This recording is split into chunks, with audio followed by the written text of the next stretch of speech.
encore d'être venu jusqu'ici ce soir.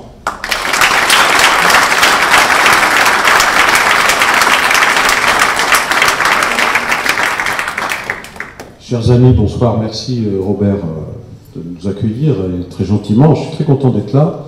Je voudrais remercier aussi Mireille Pirano, qui est la première secrétaire de cette fédération, et qui me disait à l'instant que la quasi-totalité des élus socialistes soutenaient la candidature de François Hollande. Moi, ça me fait très plaisir. Et évidemment, même si vous savez bien que nous sommes à la veille d'une grande consultation populaire qui a pour but d'inviter les citoyens, et pas seulement les élus que je viens d'évoquer, mais les Françaises et les Français qui le souhaitent, de venir choisir avec nous le candidat du Parti socialiste à l'élection présidentielle. Donc ça s'est jamais produit, c'est une première. Nous n'avons aucune expérience. Et je vous en dirai un mot. Mais je voudrais saluer mon ami Robert Gaillat, parce qu'il était député avec moi en 1997, lorsque Lionel Jospin était Premier ministre. Et donc c'est quand même agréable d'être dans la majorité. C'est bien ça, Robert, ne me trompe pas, tu as bien gardé de bons souvenirs. Et c'est ce que nous espérons à nouveau. Je dirais non pas pour nous, mais pour la France.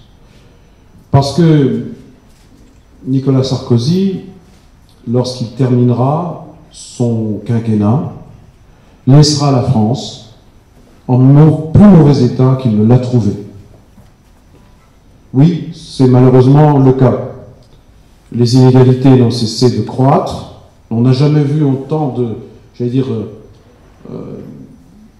de différence entre ceux qui vivent de leur travail et ceux qui vivent du patrimoine et du capital.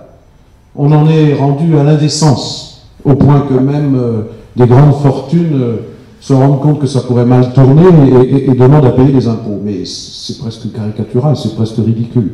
Oui, les inégalités ont cru dans notre pays.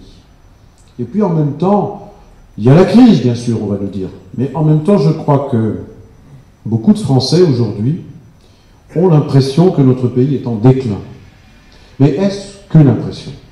Je crois qu'il ne s'agit pas de dénigrer la France, il ne s'agit pas de dire du mal de notre pays, mais il faut bien reconnaître que quand on regarde par exemple les chiffres du commerce extérieur, que notre influence économique, que notre influence dans le monde a baissé.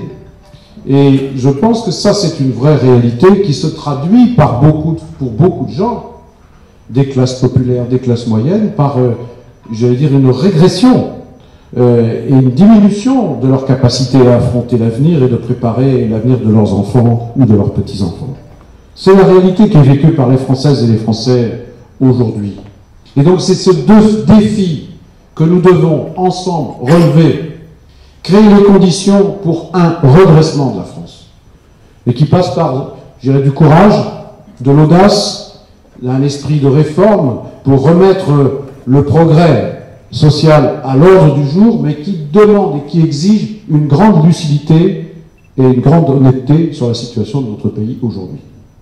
Il ne faut pas nier